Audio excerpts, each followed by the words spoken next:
mensagem de hoje é Deus no banco dos réus. Eu tomei emprestado esse título porque ele é o título de um livro do C.S. Lewis, mas eu não li o livro.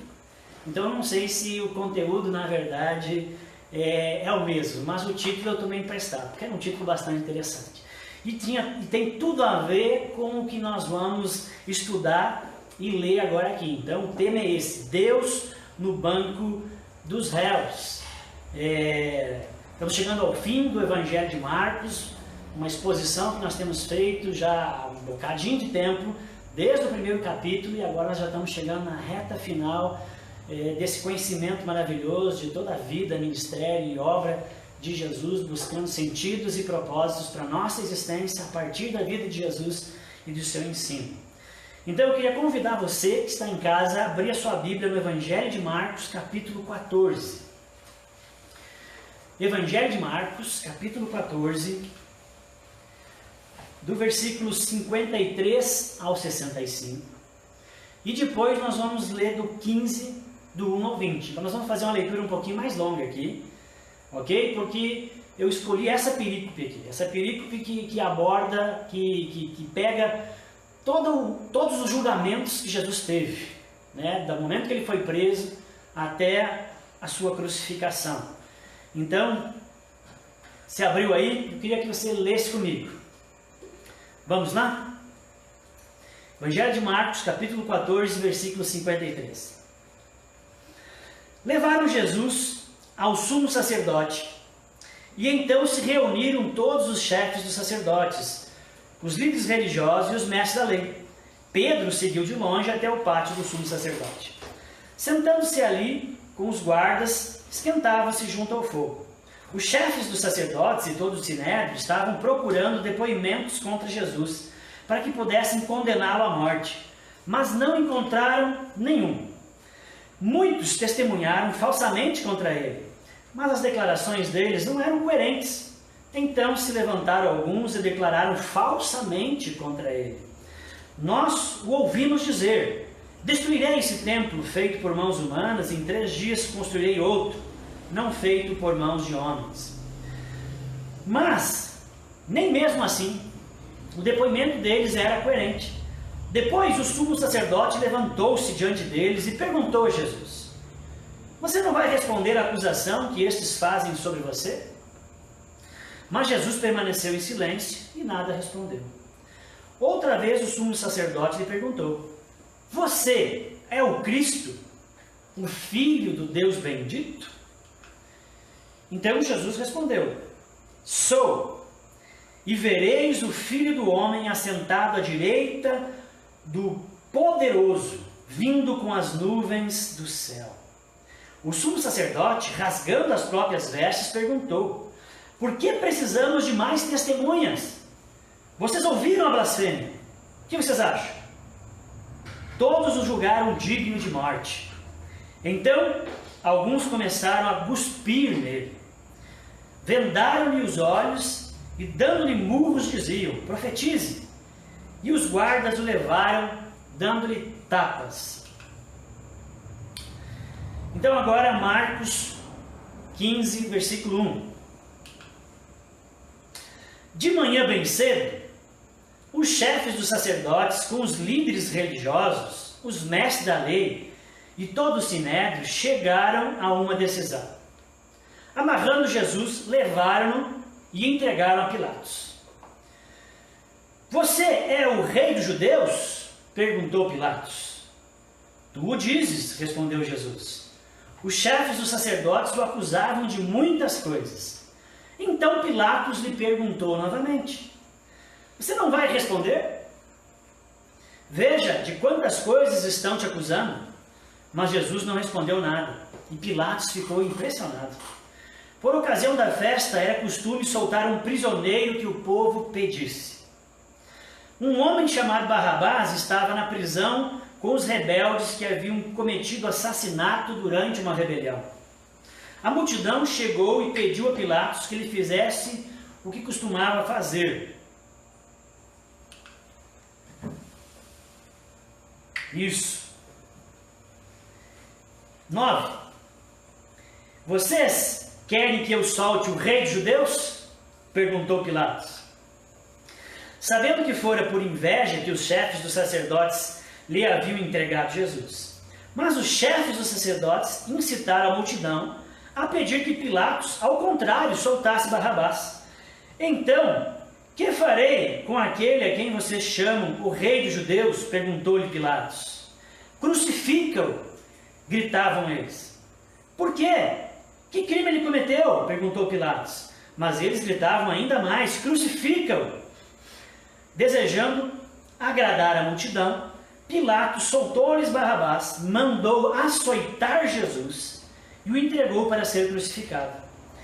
Os soldados levaram Jesus para dentro do palácio, isto é, ao pretório, e reuniram toda a tropa. Vestiram-no com um manto de púrpura, depois fizeram uma coroa de espinhos e colocaram nele. E começaram a saudá-lo. Salve o rei dos judeus! Batiam-lhe na cabeça com uma vara e cuspiram nele. Ajoelhavam-se e lhe prestavam adoração, depois de terem zombado dele. Tiraram-lhe o manto de púrpura e vestiram-lhe com suas próprias roupas. Então o levaram para fora, a fim de crucificá-lo. Bom, depois de Jesus ter sido traído por Judas e preso pela guarda do templo, na madrugada de sexta-feira, da sexta-feira santa, lá no jardim do Getsêmani, no Monte das Oliveiras, fora de Jerusalém. Então Jesus é preso ali, após a traição de Judas, e depois de preso ele é conduzido novamente para dentro da cidade, porque ele estava fora da cidade na madrugada, estava lá para orar. Então ele é preso e é conduzido para dentro da cidade, ele é levado até a casa do sogro do sumo sacerdote. Marcos não fala isso, mas Lucas e João falam. Então ele é levado para lá, na casa do sogro do sumo sacerdote, dentro da cidade. E da hora da sua prisão, que foi aproximadamente meia-noite ou 1h, até metade da manhã, Jesus foi submetido a vários julgamentos, em diferentes momentos e em diferentes locais, e em diferentes instâncias do poder humano. Primeiro, Jesus foi julgado pelo Sinédrio. Ele foi preso, levado para a casa do sumo sacerdote, lá ele foi interrogado, era a preparação, mais cedinho ele é levado ao Sinédrio. Marcos mostra direto a reunião do Sinédrio. Então Jesus é interrogado no Sinédrio. O que é o Sinédrio? O Sinédrio era um tribunal religioso que julgava as demandas do povo em cada município. Em cada município tinha um Sinédrio e julgava as demandas a partir da lei de Deus do povo.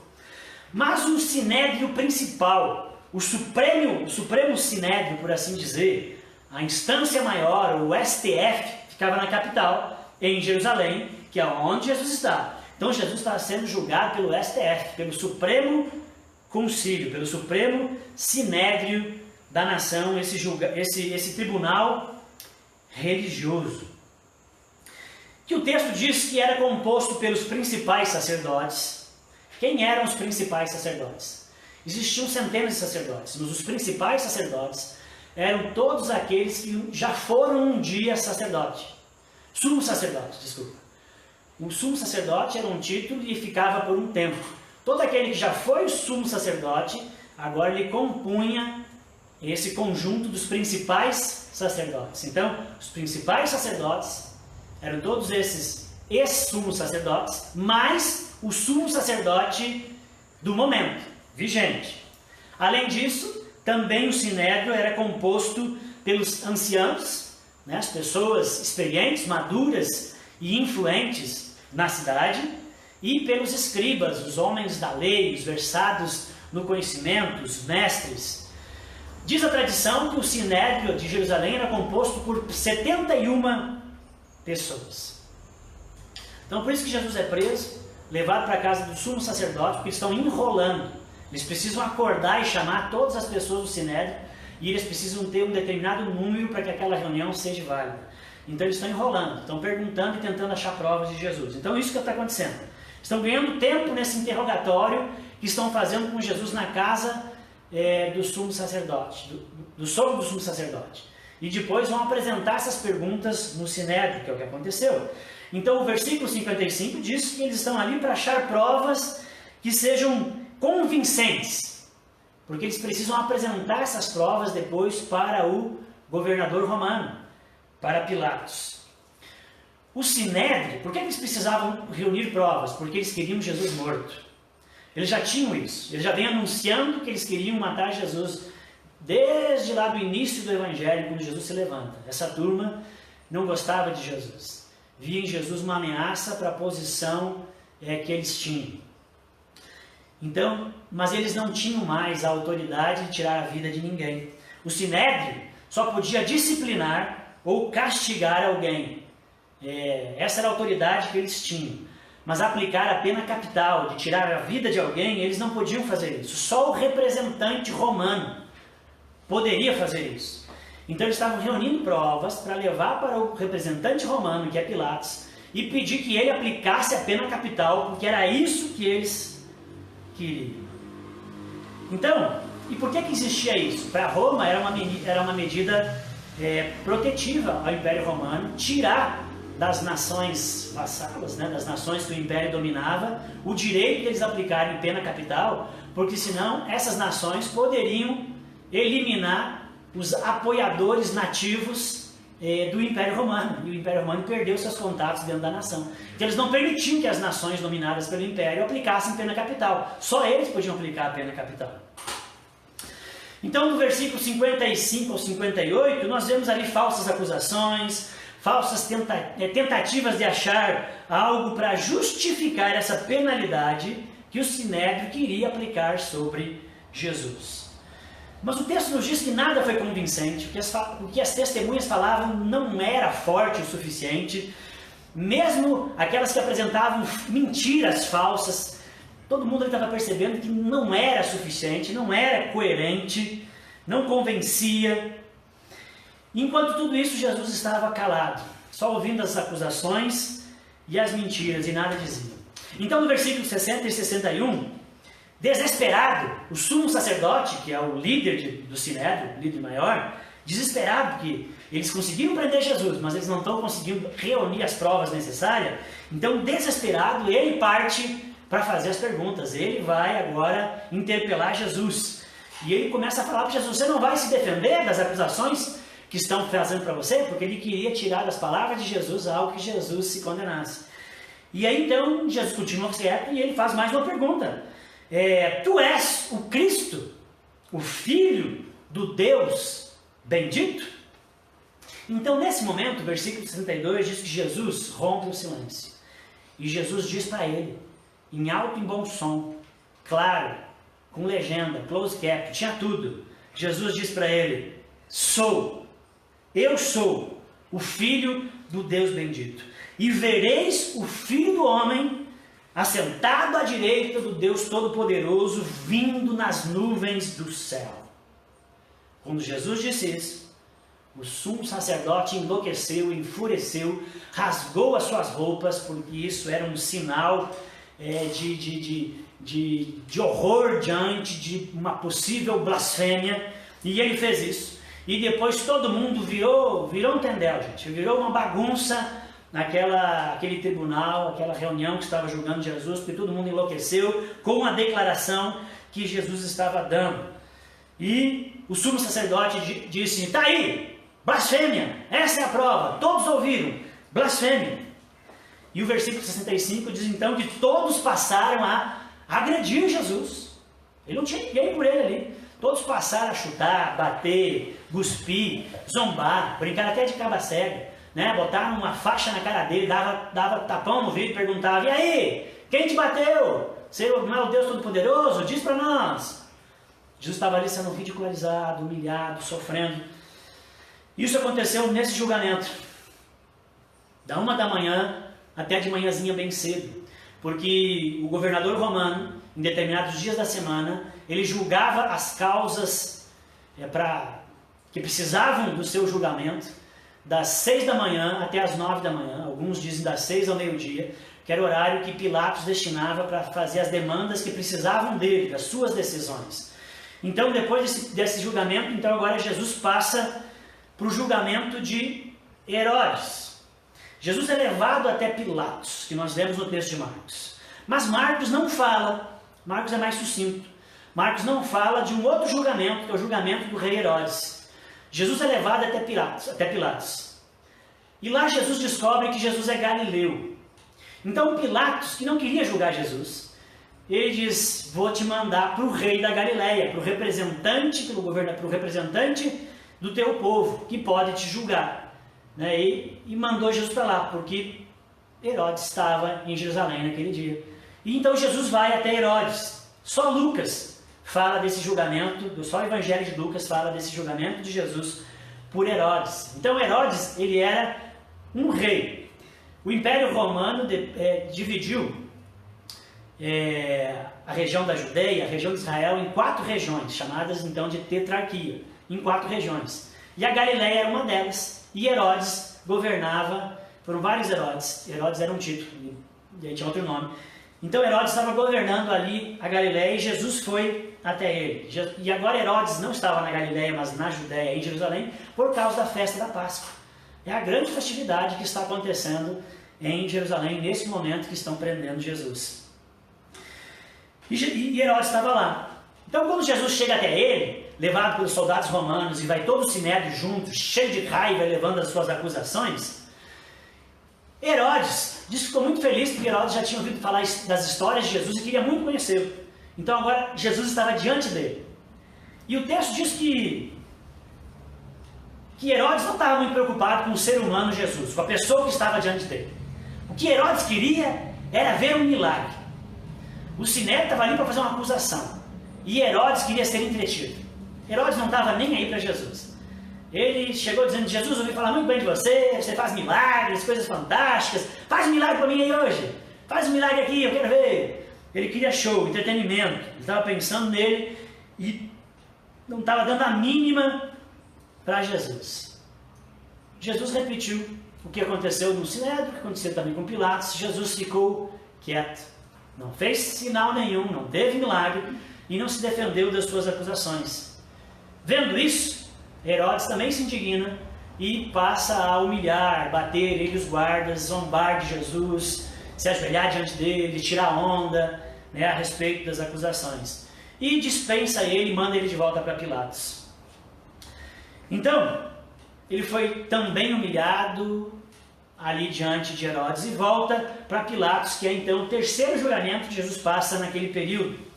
Então ele foi julgado no pretório, julgado no palácio do governador romano em Israel. O governador romano morava na capital romana, que é Cesareia, junto ao mar, no porto. Mas nas festividades ele subia para Jerusalém. Então, com muitos guardas, porque no momento de festividade era um momento que acontecia motins. E todo motim pegava mal para ele junto ao imperador romano. Então Pilatos subia nas festividades com muitos soldados para controlar as multidões. Então ele estava em Jerusalém. E estava no seu palácio em Jerusalém, no pretório. E é para lá que Jesus foi levado, no pátio externo do pretório, onde ele fazia as demandas e julgava as pessoas que eram levadas até ele. Jesus padeceu sobre Pôncio Pilatos, diz o credo apostólico. Quem foi Pôncio Pilatos? Então ele era um procurador romano na província da Judéia, nomeado por Tibério, o imperador. E ele era encarregado por todo o exército de ocupação daquela região. Ele era o responsável. Como eu disse, morava em Cesareia. E ele tinha o poder de nomear o sumo sacerdote. Israel não era mais livre. Então era ele que nomeava o sumo sacerdote, porque ele sabia que o sumo sacerdote era alguém extremamente influente sobre a nação e ele precisava ter a nação na rédea curta. Então era Pilatos que nomeava, né, as autoridades. Então ele meio que comandava politicamente o sinédrio e o próprio templo por trás, né? Bom, ele era a autoridade romana poderosa na região. Tinha o poder militar nas suas mãos e também tinha o poder de vida e morte em suas mãos. Mas ficou conhecido na história como um omisso, como um líder fraco. No episódio da condenação de Jesus, a morte, que nós lemos aqui, estamos tratando agora, ele escolheu lavar as mãos. Ele escolheu não tomar a decisão que ele tinha para ele, que era a decisão certa. Ele escolheu lavar as mãos.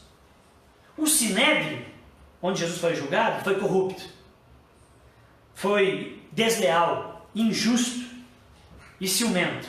O rei Herodes foi desinteressado, irreverente e egoísta. Pilatos estava incomodado em estar julgando Jesus, porque ele viu que se tratava de um homem inocente.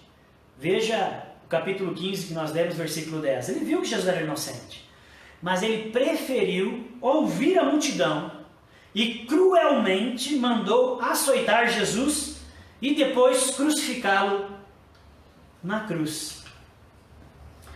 Jesus, o Santo Filho de Deus, foi colocado no banco dos réus, julgado e condenado por nós, a humanidade pecadora, a humanidade caída. Sofreu injustiça, escárnio, vergonha, dor e sofrimento intenso. Por fim, foi condenado injustamente e sentenciado à morte na cruz. A morte na cruz era a pior sentença possível. A pior condenação que se podia dar para alguém no Império Romano era a morte de cruz. Ela era destinada aos piores, os piores dos pecadores, aos piores criminosos. Era uma morte vergonhosa, humilhante, extremamente dolorosa e muito agonizante, porque a pessoa morria por asfixia, muito lentamente, com muita dor, ia ficando asfixiado. Só que essa dor, esse sofrimento, essa angústia, essa vergonha, podia durar desde horas até dias.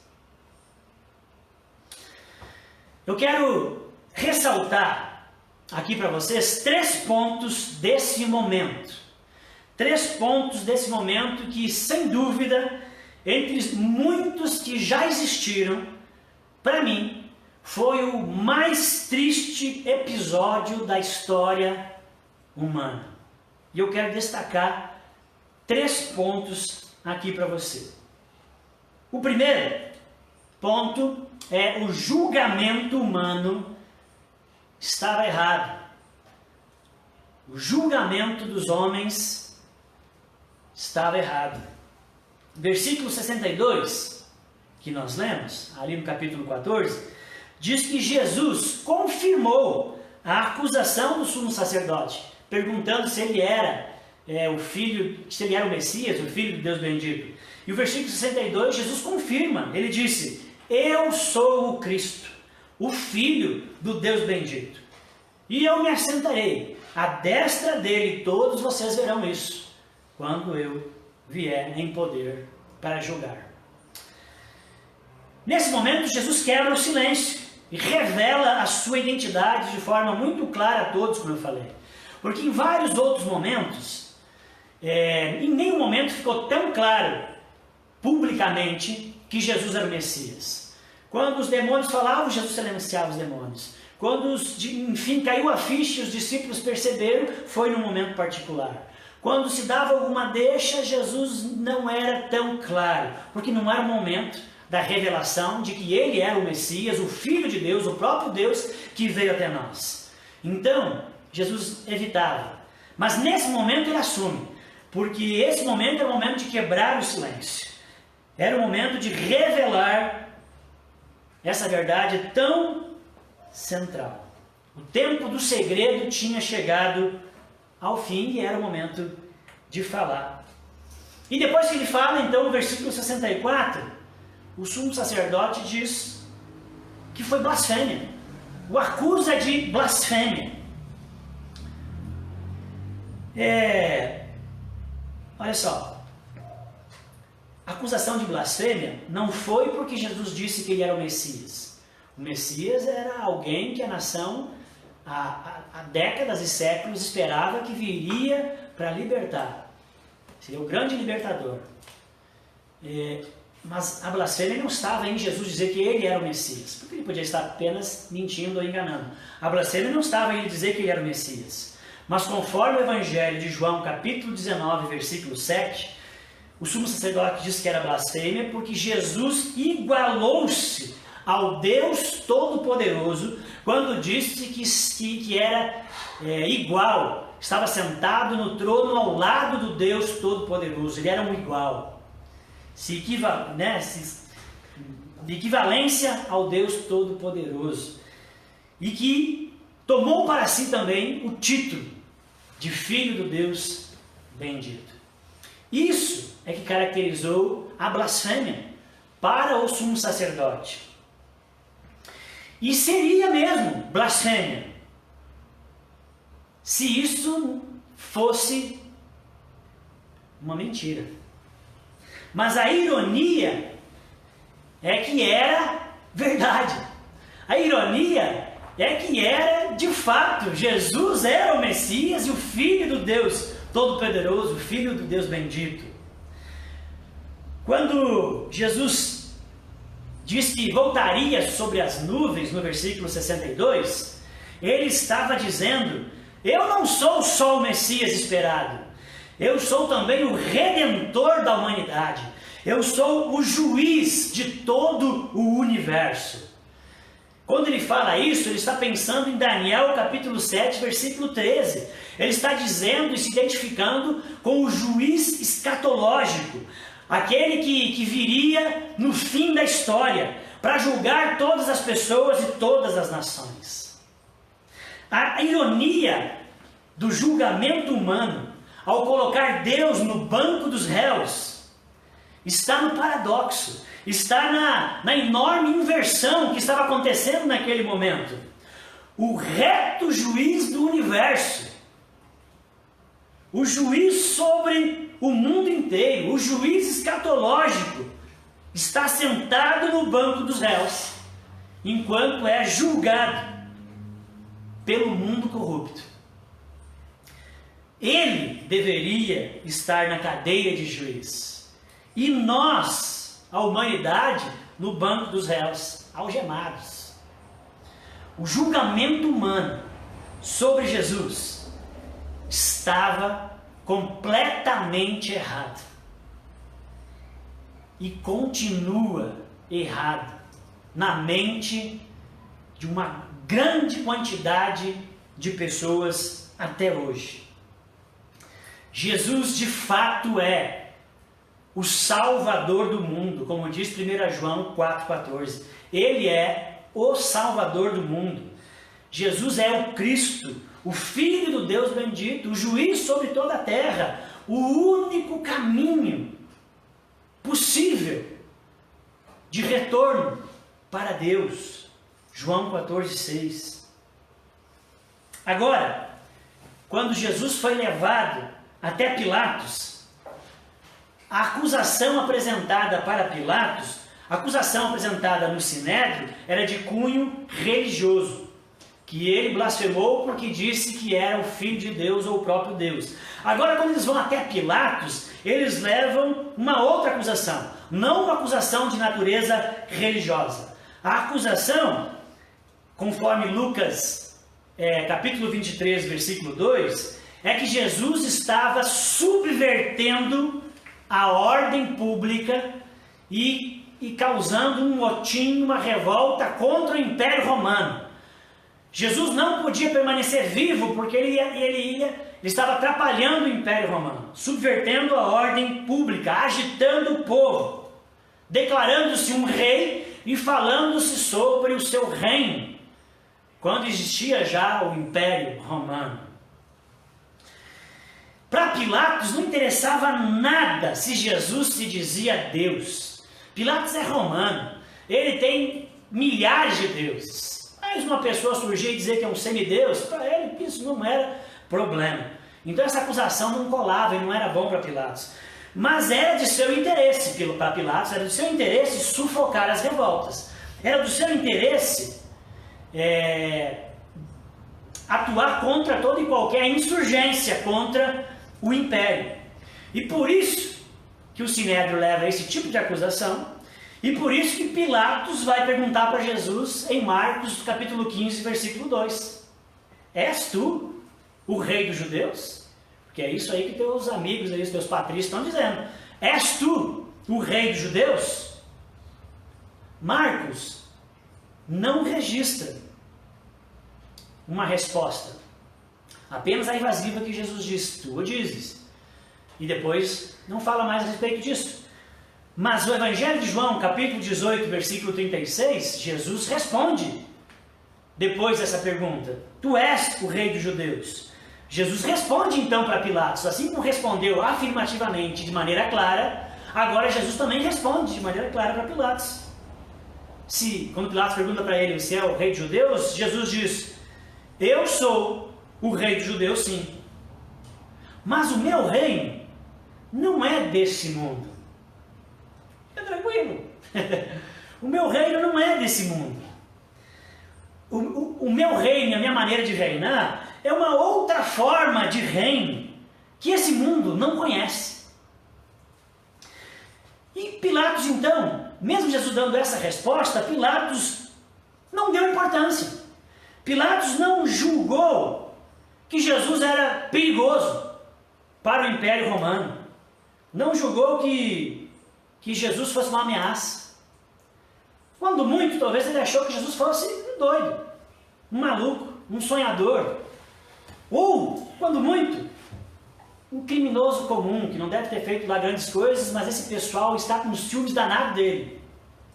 O texto registra isso. Pilatos tinha consciência disso. Mas, por fim, Pilatos cedeu à pressão das autoridades e condenou Jesus à morte. Jesus foi condenado pelo império. Esse é o título, essa é a condenação. Foi condenado pelo Império Romano como um insurgente, como um traidor de Roma. E a sua acusação foi escrita numa tábua e colocada sobre a cruz. Está lá em Evangelho de João 19. Naquela tábua estava Jesus o Nazareno, o rei dos judeus. Essa era a sua acusação, um traidor de Roma, um insurgente. Mas Pilatos, gente, Pilatos não acreditava nisso. Pilatos não deu bola para quando Jesus falou isso, porque Pilatos não entendeu. Então Pilatos de fato não acreditava nessa acusação, mas foi por isso que Jesus foi condenado. Quando Pilatos manda colocar essa placa sobre a cruz de Jesus, Pilatos estava apenas debochando dos líderes religiosos da nação de Israel e do povo que o pressionou para tomar uma decisão que ele não queria tomar. Mas para que não houvesse uma revolta durante uma festa, ele acabou concordando com o povo. Mas quando ele colocou a placa de acusação de Jesus, ele deu o recado, né? Hoje eu condenei o rei de vocês, porque aqui quem manda sou eu. Era isso que ele quis fazer, ele estava zombando. Mas a ironia também, aqui presente, a ironia estava em que aquilo em que Pilatos julgou ser um deboche, uma mentira para justificar a sua crueldade e omissão, era de fato verdade. Jesus era o rei dos judeus, o rei dos reis, o prometido, a bênção para toda a família da terra, conforme Gênesis 12, que veio até nós, foi rejeitado pelos homens, mas acolhido pelos eleitos. Não apenas era o rei dos judeus, mas era o rei de todo o cosmos, de todo o universo. Pilatos, quando colocou essa placa, e quando ele achou que estava sendo um bonzão, debochando, estava por cima, na verdade, estava sendo fraco. Na verdade, estava sendo o maior tolo da história humana. Lembrado até hoje como um banana. perdão a expressão aí, borra-botas, um babaca. Gente, os nossos julgamentos sobre Deus, sobre Jesus, sem a ajuda da graça especial de Deus, eles são equivocados. Os nossos julgamentos e ideias a respeito de Deus, de Jesus, sem recorrermos ao Evangelho, às Escrituras, a gente erra feio. Somos babacas igual Pilatos. Agora, quer conhecer a Deus? Quer julgar corretamente quem Deus é? Então conheça o Filho, conheça Cristo. E só tem um jeito, por meio das Escrituras. E então você vai ter um relacionamento com Ele, guiado pela Palavra de Deus. E aí você não vai ser um babaca. Mas o julgamento humano, sem a graça especial de Deus, erra feio. Bom, o segundo ponto que eu quero trazer desse momento triste da história humana é que Deus é soberano sobre o mal. Deus é soberano sobre o mal.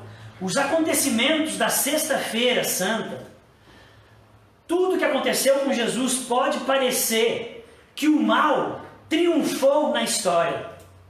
Pode parecer que o mal é mais forte que o bem, que fazer a coisa certa não vale a pena. Mas, na verdade, está muito longe de ser verdade isso. O fato é que Deus está inteiramente no controle de todos os acontecimentos. O tempo todo, instante a instante, Ele é soberano sobre todas as coisas. Nada escapa do seu controle, nada escapa do seu campo de visão, nada. E a seu tempo, Ele vai derrotar o mal. A seu tempo, Ele vai derrotar todas as formas de mal, de uma maneira absoluta. A cruz de Cristo, a cruz de Cristo foi a derrota definitiva do mal. A cruz de Cristo é a reversão da queda, da desgraça, da miséria humana. Na cruz de Cristo, o mal perdeu. É como o dia D. Segunda Guerra Mundial, os aliados venceram quando entraram na Normandia, mas a guerra não terminou ali. Mas a cruz de Cristo é o dia D, é quando o mal perdeu, mas vai se consumar na sua segunda vinda. Então, Deus, Ele é soberano sobre o mal. Toda injustiça, toda crueldade e tudo aquilo que aconteceu no julgamento de Jesus e no que vem acontecer depois, pode sugerir que o mal estava no controle, que o mal estava vencendo, que o mal estava prevalecendo. O ódio das lideranças judaicas, a ingratidão e inconstância do povo, foi o mesmo povo que no domingo gritava: salve o rei, salve-nos, Hosana. A ingratidão e inconstância do povo, a crueldade e indiferença das autoridades e do poder romano. Mas o fato é que é Deus quem controla tudo. Ele é soberano sobre o mal. As más intenções e más ações de todos aqueles que julgaram e condenaram Jesus estavam, na verdade, cumprindo os propósitos de Deus. Como Lutero dizia, o diabo é um cão brabo, mas na coleira de Deus. Ele pode latir forte, ele pode rosnar, ele pode amedrontar, mas Deus está no controle. Ele não vai fazer nada sem que Deus permita. Quando Satanás achou que estava finalmente vencendo, matando o Filho de Deus, ele apenas descobriu que estava sendo um capacho. Ele estava servindo aos propósitos de Deus naquilo que ele estava executando. Assim, gente, também é nas nossas vidas. Às vezes a gente tem a sensação que o mal está prevalecendo, a coisa está tão difícil, a injustiça, que o mal está vencendo, que não vale a pena ser do bem, não vale a pena ser íntimo, fazer as coisas certas, porque o mal parece que vai triunfar. Parece assim também, muitas vezes, nas nossas vidas. Eu quero dizer para você que Deus é soberano sobre o mal. Amém? E mesmo nessas situações difíceis, Deus vai reverter em glória, como diz Romanos 8:22, que todas as coisas cooperam para o bem daqueles que amam a Deus, que são chamados segundo o seu propósito. Mesmo o mal vai reverter em glória. Amém? A glória de Deus, o seu crescimento na fé, você ser mais parecido com Jesus. Então, Deus é soberano sobre o mal, e é isso que eu vejo naquele momento da história de crueldade. Deus é soberano. Toda a crueldade dos homens foi revertida em glória a Deus e para a salvação da humanidade. E o terceiro e último ponto dessa mensagem que eu quero trazer daquele momento triste da humanidade é o significado do sofrimento de Cristo. Nós vemos ali o Filho de Deus sofrendo muito. Marcos 15:15 nós lemos, diz: Pilatos então soltou Barrabás e mandou açoitar Jesus e o entregou para ser crucificado. Pilatos soltou Barrabás e mandou açoitar Jesus e depois ser crucificado. O açoitamento fazia parte dos procedimentos para a crucificação. Toda pessoa que era condenada à crucificação, ele não ia direto para a crucificação. Ele era açoitado antes. Esse era o procedimento. Visava já enfraquecer a vítima, o condenado, para que ele já chegasse lá e não também durasse 3, 4, 5 dias. Então visava enfraquecer. O açoite geralmente era realizado, soldados romanos usavam um chicote feito de várias tiras de couro, e na ponta dessas tiras de couro tinha pedaços de metais ou pedaços de osso, que quando entrava em contato com a pele da vítima, arrancava pedaços, esfarelava. Muitos condenados morriam no açoite e nem chegavam a ser crucificados. Jesus foi açoitado, severamente açoitado. Ele sofreu. Ele padeceu sob o poder de Pôncio Pilatos. Ele padeceu. Padecer significa sofrer. Por que o Filho do Deus bendito, o Salvador, o juiz cósmico, o Rei dos Reis, ele vem até a terra e ele tem o poder de não precisar passar por isso? Por que ele precisava sofrer? Por que nós temos que ver essa cena medonha, horrível? Qual o significado do sofrimento de Cristo? Ouça aqui o que eu quero dizer para você e o que eu digo para mim. E eu faço questão de não esquecer essa verdade. A verdade é que nós só vamos entender ou compreender o verdadeiro significado do mal que aflige as nossas vidas. O verdadeiro significado da dor e do sofrimento que nós somos submetidos todo dia, menores ou mais intensos. Nós só vamos entender esses sofrimentos que nós temos e que nós não gostamos. Nós só vamos entender quando nós olharmos para o sofrimento de Jesus na cruz e também durante todo esse período de açoitamento. Jesus na cruz nos diz por que os justos sofrem. Por que pessoas boas sofrem? Ah, morreu o bandido, tudo bem. Mas por que não morreu? Né? Mas morreu a gente boa, o cidadão do bem, o pai de família, né? A criança. Por que os justos sofrem? Jesus na cruz nos responde isso. Jesus não é só o humano, o homem sofrendo. Jesus é o próprio Deus sofrendo, o próprio Deus em sofrimento. Lembrando que na origem de toda a dor, na origem de todo o sofrimento, de todo o mal, de toda a injustiça, de toda a angústia que todos nós somos submetidos. Na origem disso está a rejeição da graça de Deus pelo homem. Quando nós falamos para Deus, não quero sua ajuda, quero tocar minha vida sozinho. Na origem está, essencialmente, o afastar-se de Deus, o querer andar longe e sem Deus. Na origem do mal, da dor e do sofrimento está a ingratidão ao Criador, conforme diz Romanos capítulo 1, versículo 21. Dostoiévski diz que nós somos os seres mais ingratos que tem. A gente habita no mundo de Deus e não quer saber dele. Na origem de todo sofrimento e de toda dor está a queda, está o pecado. Não esqueça disso. Isaías, capítulo 53, versículo 3 ao 5 diz, falando de Jesus 600 anos antes desses acontecimentos que eu estou narrando aqui, pregando para vocês. Isaías diz: era desprezado e o mais rejeitado entre os homens, homem de dores e que sabe o que é padecer.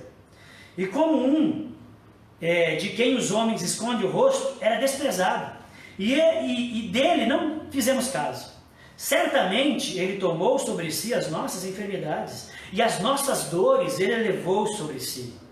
E nós o reputávamos por aflito, ferido de Deus e oprimido. Mas ele foi transpassado pelas nossas transgressões e moído pelas nossas iniquidades.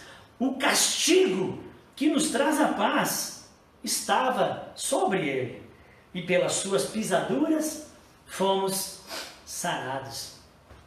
Quando olhamos para o sofrimento de Jesus, ainda mais, gente, quando a gente sabe que ele era inocente,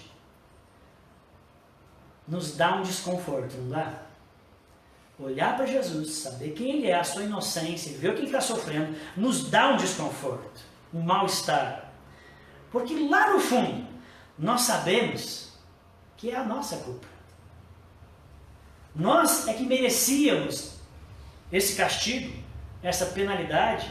Nós é que merecíamos a culpa, a cruz, porque nós é que somos os culpados. A ira de Deus era contra nós, não contra seu Filho, que ele ama desde a eternidade, mas era contra nós.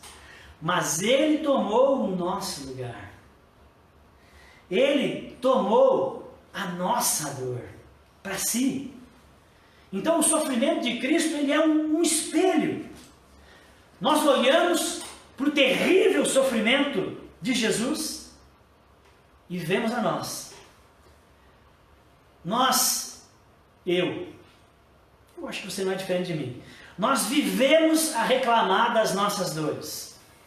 Nós vivemos a reclamar do mal que nos aflige e castiga, das injustiças, da corrupção, daquilo que nos falta, que nos foi tirado, das nossas perdas. Falamos para Deus e também falamos para todo mundo dos nossos sofrimentos e dilemas.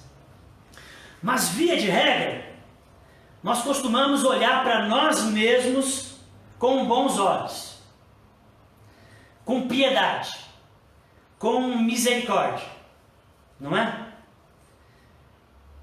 Nós, e quase sempre, achamos que não merecíamos esse destino, não merecia essa injustiça, eu não merecia esse mal, eu merecia um desfecho mais belo, mais bonito, mais digno.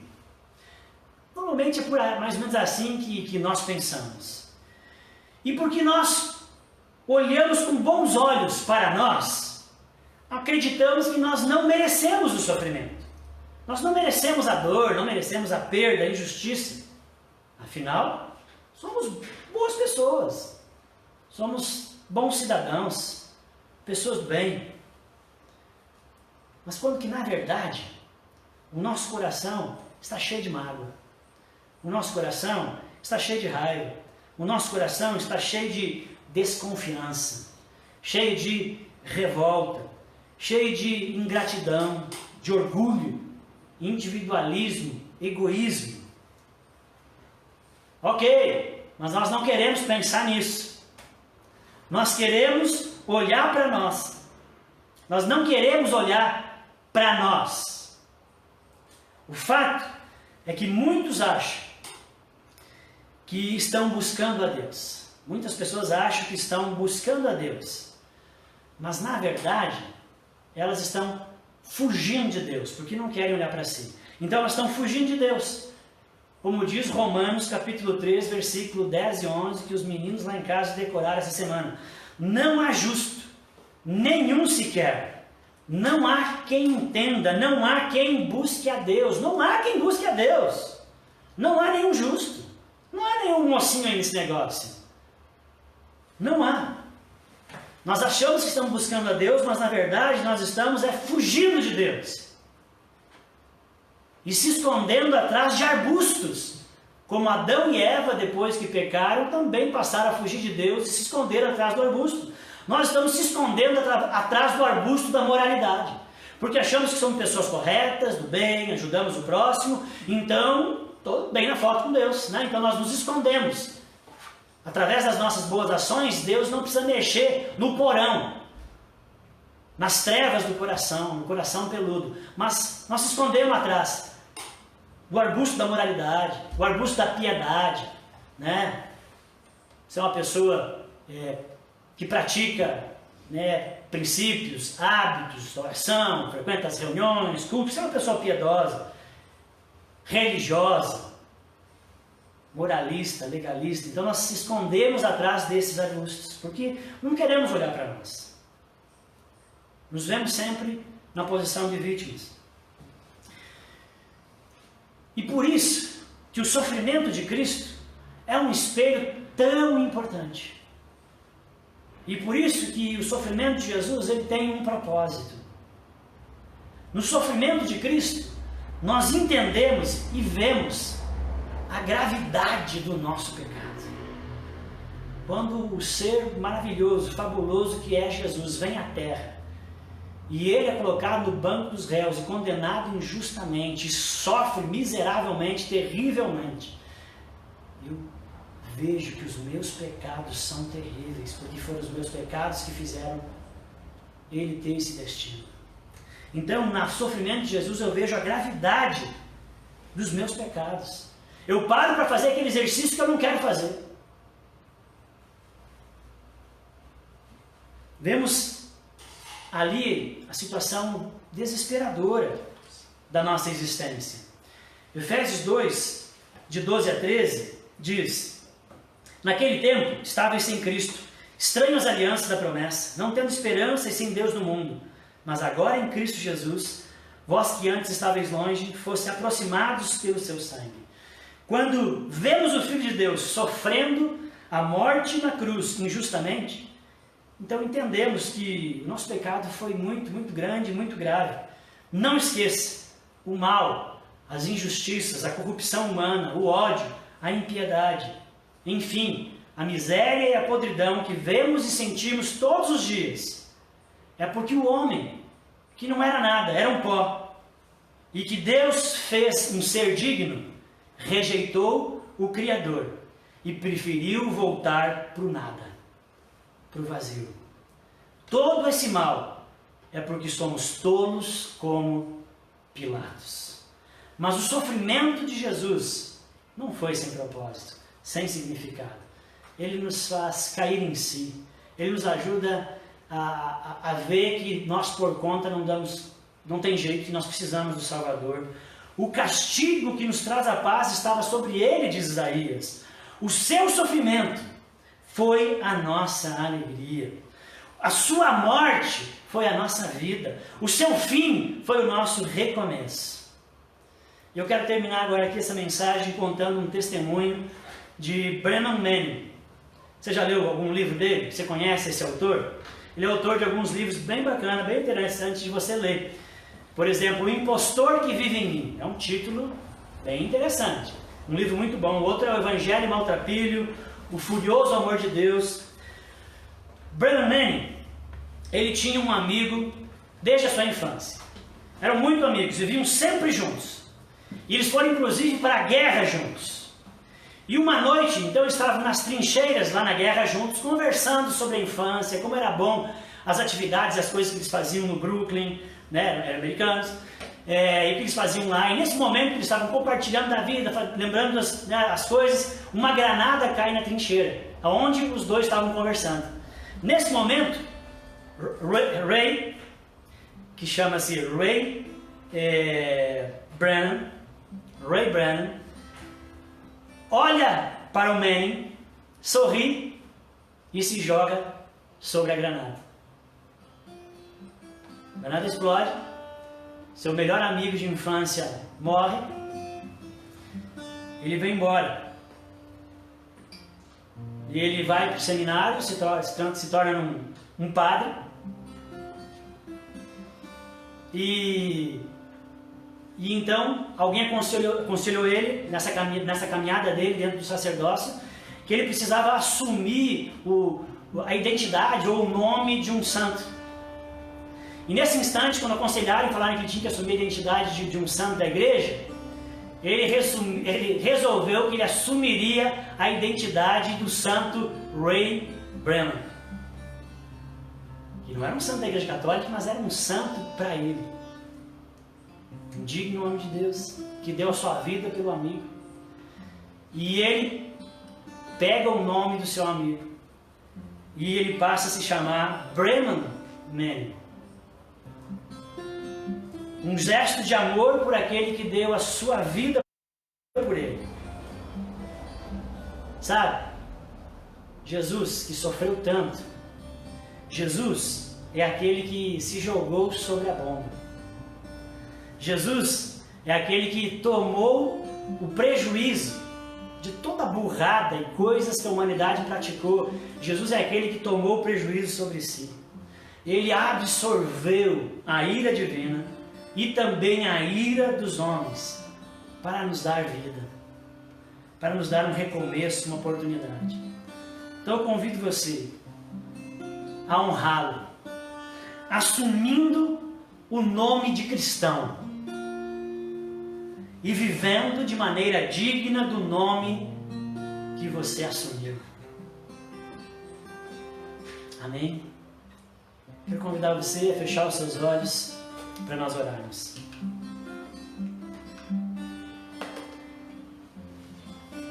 Senhor meu Deus querido, estamos aqui estudando a última Semana Santa, os acontecimentos, e com certeza esse final ele é dramático. Com certeza Deus nos incomoda e nos abala. Deus, porque foi por causa dos nossos pecados. Me revolta saber que o Senhor não precisava passar por isso. Mas foi a minha culpa. E foi a sua prontidão em tomar a minha culpa e tomar a minha penalidade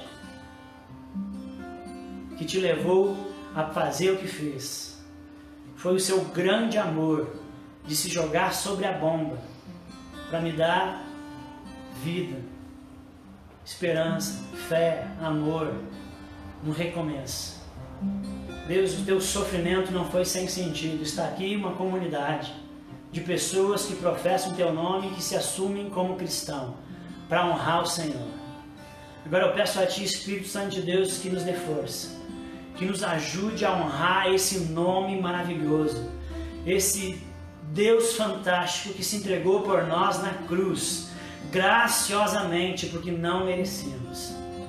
Ajuda-nos a viver de tal maneira, Deus, que a gente possa colocar um sorriso no Senhor, Deus. Nos ajuda, Senhor, a sermos os melhores maridos, os melhores esposas, os melhores filhos, os melhores cidadãos, as melhores, Senhor, amigos, o melhor pastor, o melhor membro. Deus, seres humanos de verdade, ajuda-nos, Senhor, a honrar esse nome que carregamos, porque o Senhor é fantástico. Deus é o mínimo e nunca pagaria, Deus, toda dor, sofrimento e tudo que o Senhor fez na cruz. Nada, nossa tentativa não é pagar, porque isso seria inútil. Nós só queremos responder esse gesto imenso, esse abraço cósmico que o Senhor deu no mundo, e nas nossas vidas. Hoje estudamos sobre isso, Deus, aqui. O que significou o que o Senhor fez. Que isso abale as nossas vidas. Que isso nos ajude a levantar quando estivermos desanimados, abatidos. O Senhor nos deu uma vida e não foi para nós entregarmos essa vida ou tirarmos essa vida. O Senhor nos deu uma vida. Então, Deus, nos dias difíceis, nos dias problemáticos, que nos ajude a lembrar que na cruz o Senhor venceu o mal, que na cruz o Senhor reverteu a queda. Nos deu, Senhor, uma nova vida, esperança, nos colocou no seu reino, nos deu dignidade, uma nova identidade e um futuro certo, que já estamos vivendo. Nos ajuda a honrar esse nome maravilhoso que carregamos, em nome do meu amado Senhor Jesus. Amém e amém.